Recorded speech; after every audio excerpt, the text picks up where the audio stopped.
สถานีวิทยุกระจายเสียงแห่งประเทศไทยจังหวัดเชียงใหม่ AM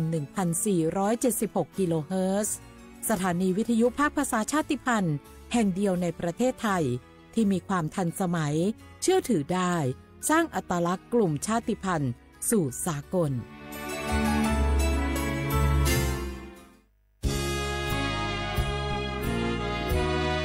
พระบารมีปกเกล้าเพื่อปวงชนชาวไทย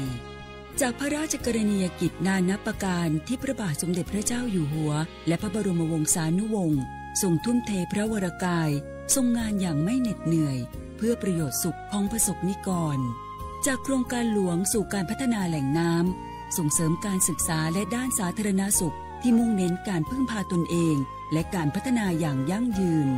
ทุกย่างพระบาทคือการทรงงานทุกพระราชดำริคือพลังแห่งการพัฒนาเพราะประชาชนคือหัวใจของแผ่นดินร่วมเสริมสร้างความรักในสถาบันหลักของชาติโดยสำนักงานประชาสัมพันธ์ที่ 3 กรมประชาสัมพันธ์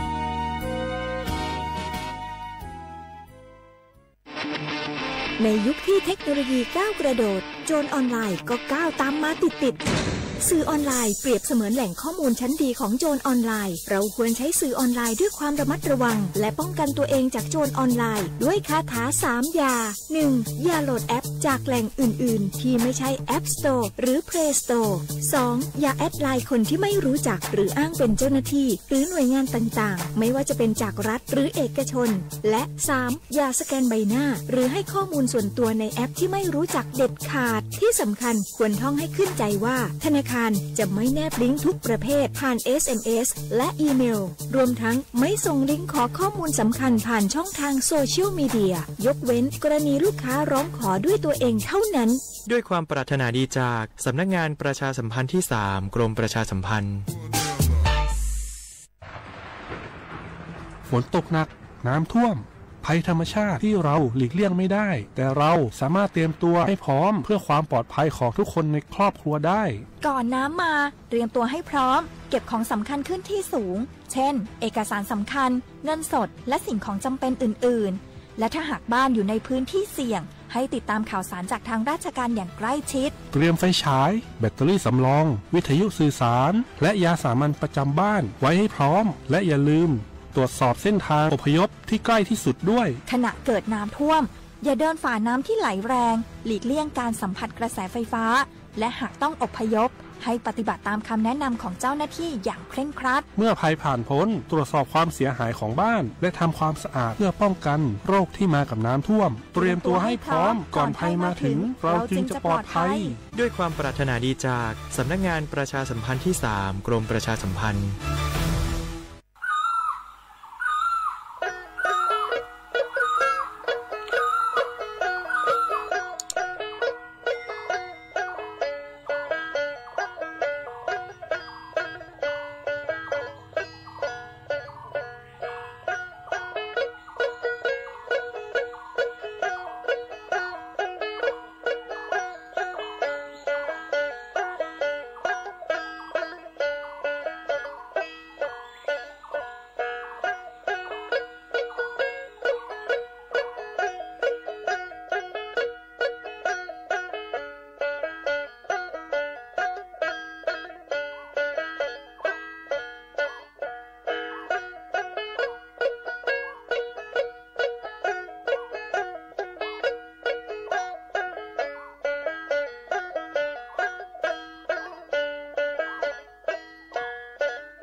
却一家喽，哈巴子你妈咋的不了，哈密瓜酱爱马色，没可米哟，哈巴多拉，咋个那个你妈到，吃不提咖比，傻瓜地址瓜吃。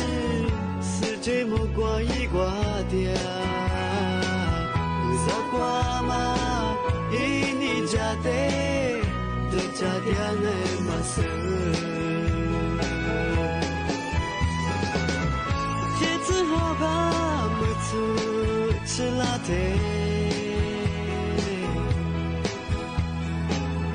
这个挂辣的嘛，咱们来。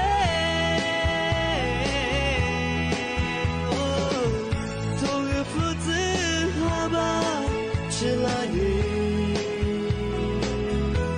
哦，木子嘛不要得，头发拉不年，你不多都找点爱马色。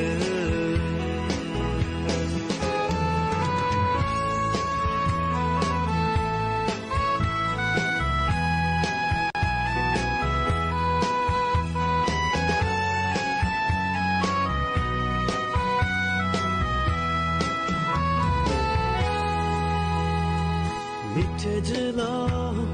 秘密多老，阿爸做梦也马照，见我的咖比，卡图没事呢，深内的茶一家咯，阿爸在你马扎的别个，哈密瓜加芒哦，没可米哟。哈巴多拉，咋个那个你马到？吃不提咖比，傻瓜地址瓜吃，世界木瓜一瓜掉，你傻瓜嘛？一你家的，有家的嘛我。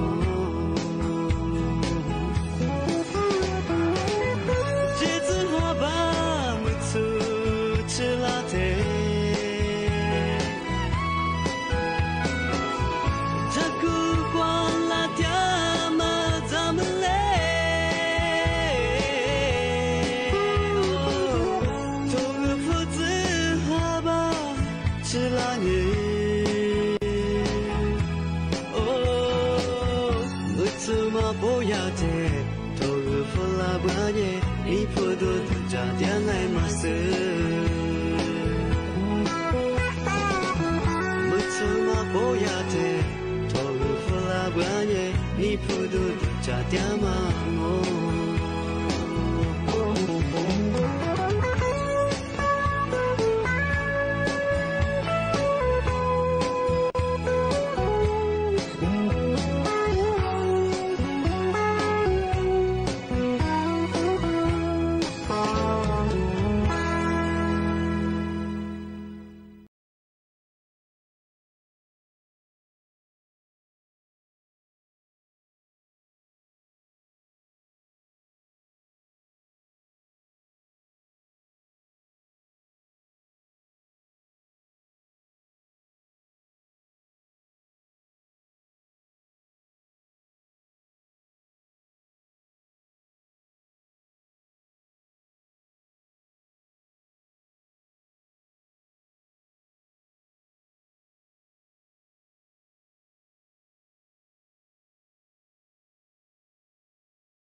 ขวาปุ่นละขว้างอ่ะเอามาสาหนีเมื่อขวาหนี3 โมงอ่ะเอารายการลิสุงโดนสติขวาไปแล้วไงเอาลิสุงปากกากุบัตาจิ้มหมายงานสถานีวิทยุกระจายเสียงแห่งประเทศจังหวัดเชียงใหม่ว่าด่างาอาทิตย์ดาววิทยุว่าโดยจะมังว่ายีระบบยา AM มีความถี่ไปเฮติตุลิยาชีจะโชว์กว่าโดยจะอาทิตย์ดาวระบบไลฟ์สดไงฟิสบุยเพย์เบอร์สวทเชียงใหม่ AM 1476กิโลโคตรดีไลฟ์จังในเบอร์จุมวันนี้จิมโมติขวาโดที่มอลมันยังหนีมุขวันนี้3 โมงนาทีเนี่ยวันนี้นาเนี่ยเสอาทิตย์โดยจ้างนี่ไม่ถึงยังไม่ยังเอาลิซูอันบาบาเฮฮาลีนี่ไม่ถึงยังว่าแฮปปี้นี่ยุโกนี่ตัวนี่จังหวะโคเอาไทยอันบาบายังคือโกฮานี่จังหวะนี่ไงนี่ไม่ถึงมาหน้าลีนี่ถึงยังมางงสันเนี่ยไปหน้าวันนี้ไปหน้าสุดเนี่ยไปรอชกอาทิตย์ยังไงนี่มีที่มุเราคือน่ารักถึงมาปีมาสุดจริงใช่ไหมเพื่อนไงมาสักเดือนเวลาเรียนสัญญาคนนี้ว่าเมื่อขึ้นเรียนเพื่อนก็คืออันมาคือพายุรากาซาเป็นยังไงเมื่อสัปดาห์เดือนพายุรากาซามาขยันกว่าอ่อนกำลังที่นี่กว่าส่งชาตัวยิวเป็นยังไงถ้าทำอย่างก็มาดูแลบ้างที่บ้างมันจะเคียวต่อไปไงที่ถึงบางมันจะพายุไงพายุบัวลอยบ้างไงทำไงทำไมมันคือเอาถ้าแบบดูแลมันดูแลว่าจะควาที่เลยตัวนี้ถ้าไม่ใช่ช่วงไงมาอย่าที่เหมือนตัวกุญแจโซ่ที่เลยแจ้งเตือนหลังที่บ้านไม่ใช่ช่วงไงถ้าเป็นข้าพลาบ้างมาคือจำว่าไงมาหาขึ้นเรียนมาจ่อช่วงไงมาเลื่อนพยากรณ์อากาศไงเดี๋ยวยาพายุทั้งพวกงานกุญแจก็เรามาบอกว่าเชื่อพายุไงมาขึ้นเรียนมานักท่องเที่ยวมาเป็นไงกุญแจก็เรามาพายุรากาซาเป็นยังไงถ้ามาคือความภาษาบอกยี่โซนว่าชาวตัวพวกว่าดื้อไปใช่ไงก็คือว่าถ้าไม่ยอมมาดูหลังที่มาที่ถึงแบบคือช่องแบบยังไงพายุบัวลอยมาอย่างคือยาบ่คือยาตัวคอตุยนว่าไปใช่ไงเอาถ้ามันถ้าพื้นที่ถ้ามันเดือนมังที่แบบไม่ที่ถึงบางงมันจะมายากรมอุตุนิยมวิทยาไงที่มีตัวพวกกุญยิโซคือจะมาแจ้งเตือนพลังอะไร你这玩意你这玩意不可能明你没换你和三年玩意这你这是你这我พันเนี่ยบ้างเมื่อขึ้นยาเรียบบ้างบ้างบางพื้นที่ไงที่ไม่อยากให้ชาวว่าด้วยพื้นที่มีความเสี่ยงยังว่าจะสุดบ้างมาขึ้นยาเรามาละวันยังไงมีเราหาเยอะมาเรียกมาที่ดีจบบ้างด้วย你这玩意换你这是你这个么样的กรมอุตุนิยมวิทยาที่มีตัวพวกกุญยิโซแจ้งเตือนสุดที่แจ้งเตือนฝรั่งที่นี่บางปัญญาที่ยาปพไงปพเชียงใหม่ไงว่าแจ้งเตือนระบบเสียบอกแค่ว่าไงมาสักทีพื้นที่แม่พื้นที่อำเภอแม่แตงไงว่าอย่าอันจะจุดแต่มอว่ายามภาษาก็คืออันจะคืออันจะเรียกผมมาคือบิลเลยแล้วไปถึงไงที่ปัญญาคือย่ามาสับพอแจ้งเตือนอยู่ไงว่าจะเรียกโขยเคยมีจะสมัยยังไงมาสาวผู้ป่วยผู้สูงอายุเป็นไงมาคืออย่างมีจ่าไปถึงไงจ่าซึ่งจะมาถึงไงทำไมย่าที่แจ้งเตือนฝรั่งที่พอใช่ไหมบ้างไงพื้นที่ที่ยังไม่เคยเฉพาะไงเฉพาะพื้นที่ตำบลช่องแรบ้างไงอำเภอแม่แตงไงมาคือจังหวัดเชียงใหม่ไงบริเวณพื้นที่ตำบลช่องแรจะสุดบ้างไงเดี๋ยวอาจจะดูคนม้อยเคยจะสุดบ้างคือมากันอย่างคือมีจะมาจ่าไปถึงไงมาใส่คืออันจะคือเนี่ยเคยจะขึ้นมีอะไรไปถึงไงจ้ามีอะไรบ้างคืออาจจะดูคนฮับบิลเลยบ้างคืองอหัวเคยมีเยอะถึงไงอะไรบ้างคือจะเสริมแบงมาก็จะสุดบ้างคือมีเนี่ยจะเสริมมาคือจากเกิดตาก่อนที่เนี่ยคือมีเชื่อมีความจ่าไปถึงไงยังคือพอคือที่แจ้งตัวอยู่ไงที่วัวโทรศัพท์คนนี้ว่างที่ถึงมาโง่ไม่ยังไงทำไมคือ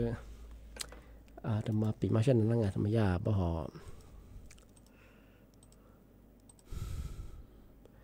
จะยากกองทุนเพื่อความเสมอภาคไงกองทุนเพื่อความเสมอภาคทางการศึกษาไงยี่ชื่อตัวย่อพาเบลคือกสศไงย่าเผยรายงานสถานการณ์โดยความเหลื่อมล้ำไงด้านการศึกษาที่ถูกระบุว่าซ่วมไง ปี2567ก็เป็นอย่างเนี่ยกุลติกรมยารายงานข้อมูลถึงมาว่ามันคือไงที่ว่าจังหวัดแม่ฮ่องสอนก็คือ3ส่วนไงที่ว่าน่าเรียงไงเอาจะเนี่ยทุกส่วนเป็นคือคือสร้างมางงเป็นอย่างคือไงที่เนี่ยคือคือสร้างมาพิเศษเนี่ยคือที่ว่าคือมีอย่างไงเอาถ้ามา10อันดับมันคือเนี่ยที่จังหวัดแม่ฮ่องสอนมามันติดอันไหนอย่างไงที่จะเนี่ยว่าจะเนี่ยถูกหมอสู้ๆอยู่ในนอกระบบไงที่ยังว่าคือสร้างมาไงแต่มันคือคือมีอย่างมันคือเอาถ้าแบบคือที่จังหวัดแม่ฮ่องสอนบ้างไงที่ว่ายากว่าอยู่ข้อมูลความบางอย่างในปี2567ที่ตัวความบางอย่าง%ไปแล้วไงอันดับหนึ่งก็ไม่ใช่ที่จังหวัดแม่ฮ่องสอนคือ45.09% ไงมันคือขึ้นอย่างเหมียวไปตรงนี้เดียวจันเนี่ยที่ถูตะบัวหมอสู้ที่ยังว่าคือทราบบ้างไงที่มันคือขึ้นอย่างบางอย่างนี่ก็ถือว่าคืออันดับ2ยังจะจังหวัดนราธิวาสไงมันคือ39.81% ไงที่ยังคือซ้ำมาถึงว่าคือจังหวัดนครพนมไงมันคือ39.22% ไงลีกก็ถือว่าคือจังหวัดอันนั้นจะเลยเป็นยังไง39.21% ไงแต่ว่า%เป็นยังว่ามาถึงว่าคือจังหวัดร้อยเอ็ดยังคือ31.04% ไงที่นี่สูงกันก็คือจังหวัดกาฬสินธุ์ยังคือ34.73% ไงชิมาถึงว่าคือจังหวัดยะโสธรก็มันคือ34.43% ไงที่นี่เหตุมาถึงมันยังคือไงจังหวัดมุกดาหารยังว่าจุดเจ้าไง34.90% ไงที่นี่คือกูมาถึงว่าคือไงจังหวัดศรีสะเกษคือ34.86% ไงที่นี่สุดท้ายงงมันคือจังหวัดสกลนครเนี่ย34.18% ไงจะมองไม่คือทุกอย่างบ่หอยากกว่า300ยังไงทุกยากกว่า300ต้องมาคือหัวมาซาจันแดงไงโดยเด็กนักเรียนว่าคือทราบมาไงที่ยังคือถูกหมอซุ่มยาสู้ที่คนนอกระบบว่าจะซุปเปอร์ยา300ยังคือคือมีมาเดียวพื้นที่จังหวัดแม่ฮ่องสอนยังไม่เคยจังหวัดแม่ฮ่องสอนยังคือกว่าบอกจันเนี่ยอยู่ในนอกระบบยังคือเพียบว่าซ้อมยังคือที่ตัวที่ช่วยงานทีมมือสุดตัวที่ชื่อสุดที่ว่าที่做ยังไงที่ว่าคือมีอย่างนี้ว่าคือจันเนี่ยบอกคือเยาวชนไงยุคโคก็คือซาโคขวัญยังคือซื้อเหตุกฎที่จะซาโคขวัญยังซื้อเหตุกฎไงมันคือในกว่าจังหวัดแม่ฮ่องสอนจะมางานมันก็ยากที่กองทุนเพื่อความเสมอภาคทางการศึกษาที่บัวโซที่กว่าชิโซยาที่ได้300เนี่ยคือจังหวัดแม่ฮ่องสอนเนี่ยจันเนี่ยที่คือทราบมางานพิเศษมาคือมีอะไรไงมันการที่เนี่ยคือกว่าถูแต่ก็บอกว่าโซไงว่าอยู่ในนอกระบบจะโซบ้างไงทีมมือโซตัวมาใส่ที่ตัวบ้างไงที่บอกกับภาษายาคือที่ได้ก็ยืนยังไงที่ได้จันนี่แล้วว่าที่ได้ตัวมาให้ที่ได้ยี่จับบ้างไงทำไมข้อมูลมาปีมาเช้าชนะงานตีที่ถึงบางว่ามันยังทำไมสำนักงานตำรวจไง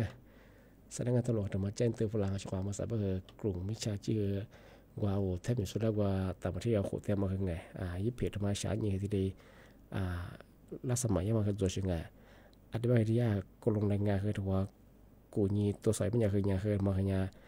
ยึดข้อมูลหมดจบไปชิงไงส่วนว่าต่างประเทศเขานี่ยึดโครงการพอจบไปอะไรอย่างที่ยากกลมจะหางว่าเขานี่ตัวผ่านว่าชิงไงกูอยากบริษัทเขานี่ที่ละบริษัทเขานี่ดูแลยังมาจบไปชิงไงยัดกูนี่มาเคยมายึดข้อมูลยึดปองได้บริยาสำนักงานตำรวจยังเคยไปคว้าไว้ชัวร์ว่าฟิสบีเปียวดิเชียงานว่าบริษัทรับสมัครงานที่เดียพัฒน์จบไม่ยังเคยมาขยันที่เนี่ยจำโมที่เนี่ยใจยังไงแต่มากลุ่มวิชาชีพมันคือที่เดียแบบกืนเนี่ยเอาละรับสมัครงานยี่ไปเคยว่าเราจะไปยี่ไปสมัครไปเคยถั่วมาหมายเฮียแบบที่ตัวแบบที่กู้ยังไงอาจจะว่ากู้ไม่ยังคือไปรับสมัครเอายิมนอตตมนั่งไงชัวร์นุชสู้ไปคือติดตัวไปคือทีมมือสู้เลยชัวร์ไงมาขยันยังไงไปคือที่ตำรวจไซเบอร์สู้กูนี่เป็นยังคือข้อมูลมันคือยุบปอยังไงสมัครงานมาถึงมาแจ้งตัวช่างงานมาคือจะหมดชัวร์งานที่เป็นยังไงมาซะนั่นแหละคือหมดกว่าทุกว่ากันนาง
这么呀你的有你是嘎起我那么我写知的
啊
mong qua đi cho bằng avo achi bố mị qua làm ngà mong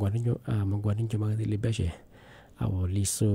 mù cú đi đua chả số ngà lấy tôi chả số mà bèn ngọ avo liso xí bằng avo liso cho avo liso li pita tháp phi li chế bù ngà mà avo liso xí đó chỉ tôi lại bằng mong qua đi cho bằng ngà tiếp tục cho mấy nhà khác bằng phu xí chế như ní chế ngà mong qua trong libya chứ ngà nên là như cho con ngà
qua đến cho mìnhคือ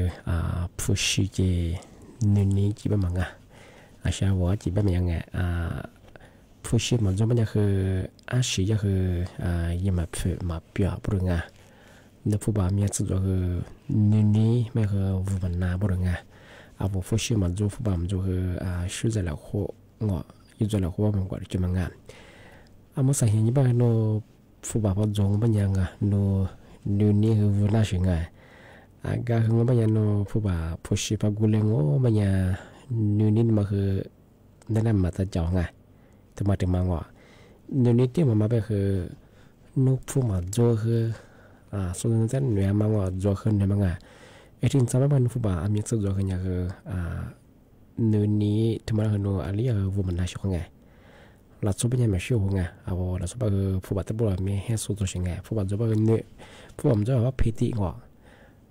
là số bài nếu ní thì mà bài nó phụ bà mà做hơn ngọ nên là sửa giặc cô ngọ nên là gì giặc cô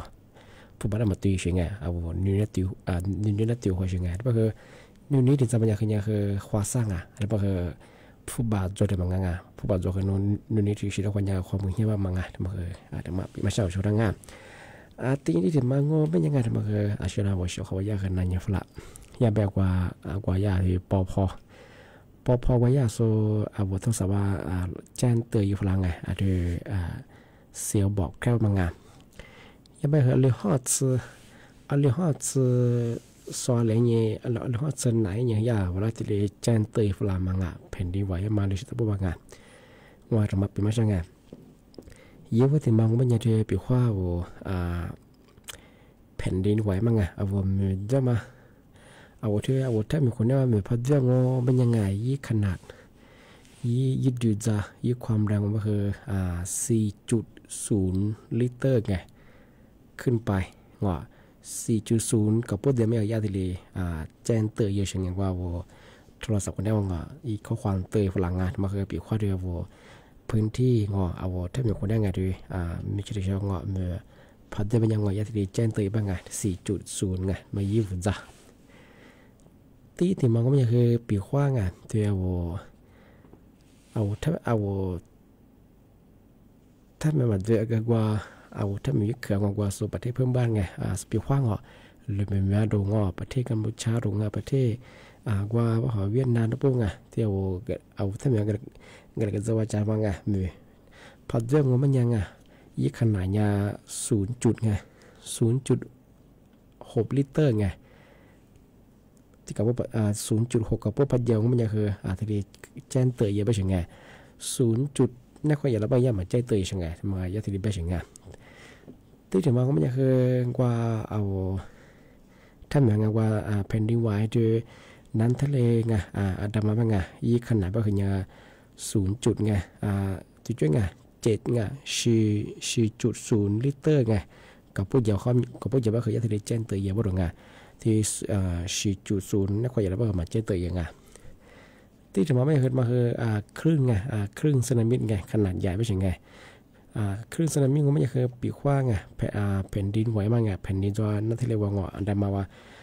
แผ่นดินโดยเหมือนจะมาดูครึ่งสึนามิจะเป็นไงยี่ขนาดไม่คือ 7.5 ไง 4.5 ลิตรไงกับพวกจะมาคือยาทะเลที่ชอบเรียกว่าแจ้งเตือนใช่ไงมีซาเป็นยังไงตีถึงมาคือถึงมาย่ามังยันนับปุ๊บคือไงปีข้อยี่วันละปุ่นไงยี่ยาชามาคือตั้งแต่ไงที่7.9 องศาเซลเซียสไง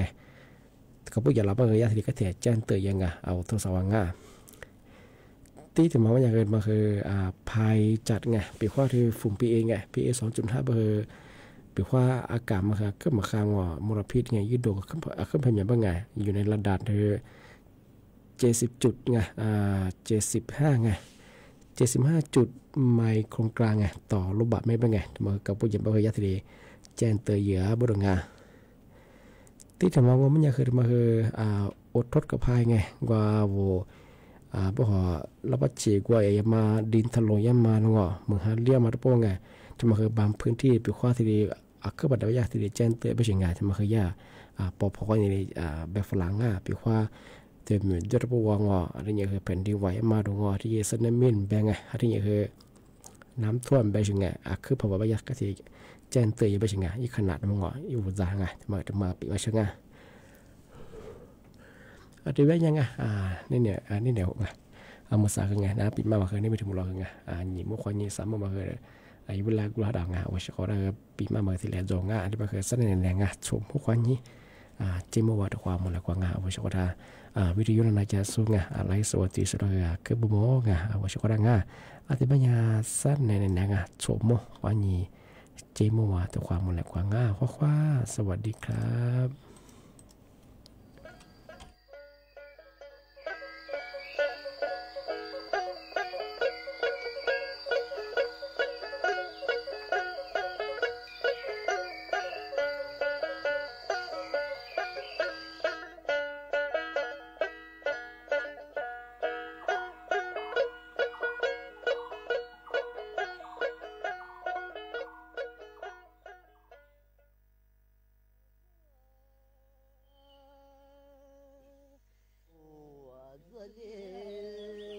아구 是次别一你是走，日子爸爸一个个。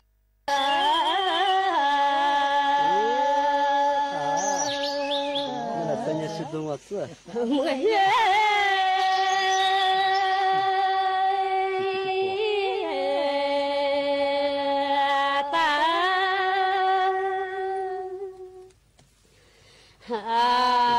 妈妈的路没得吧？天是也你学着走别么呢？你学着走可不？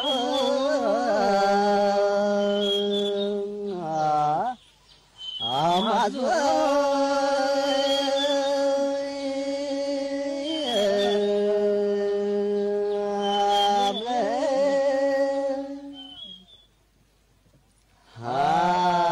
昨天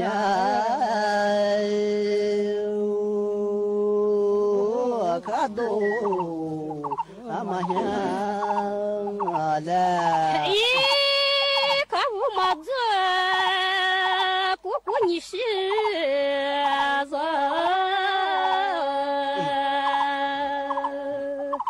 阿里做怕一做人，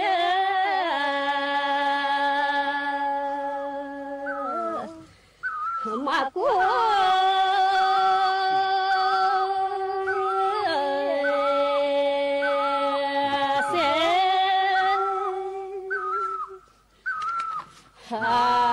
做嘛？做的嘛是噻？这些阿子怕别人你是好嘛？是也俺没有吃走一没做。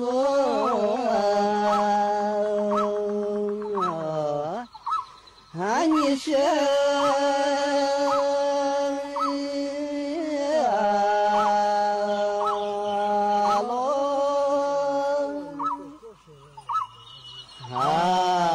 不是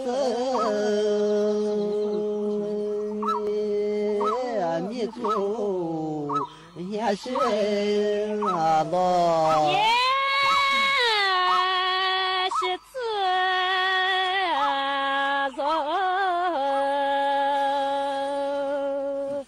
是自年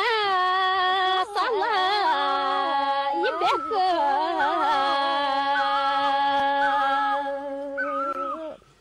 你做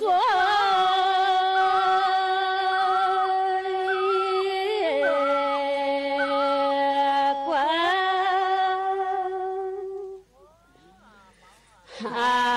没了。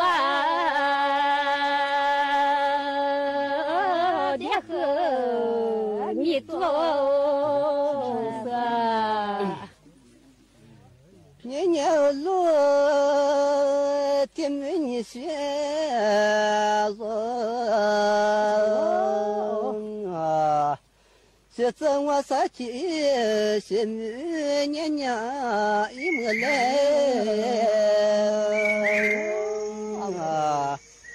来妈爹。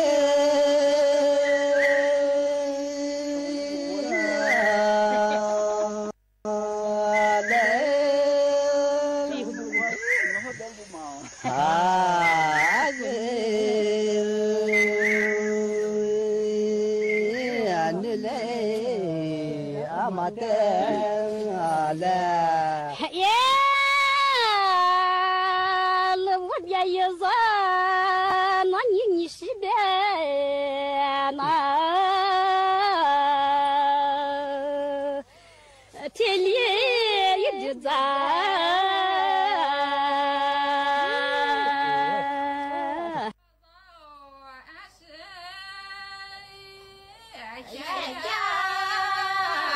爸爸。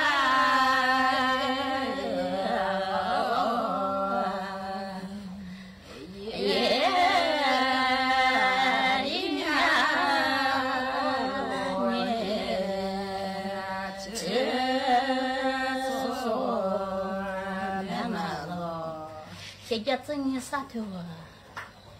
姨妈把肉啊，谢家真你啥头？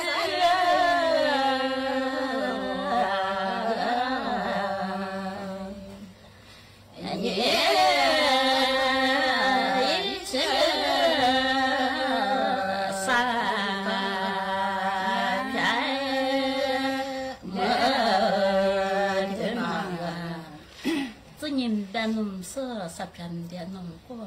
姨妈把肉啊，自己拿的弄嘛是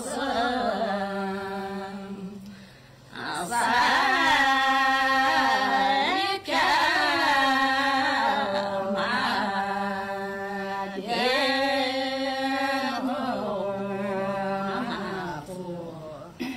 爸爸的空马子呢哈，的哈马啥子呢？姨妈把肉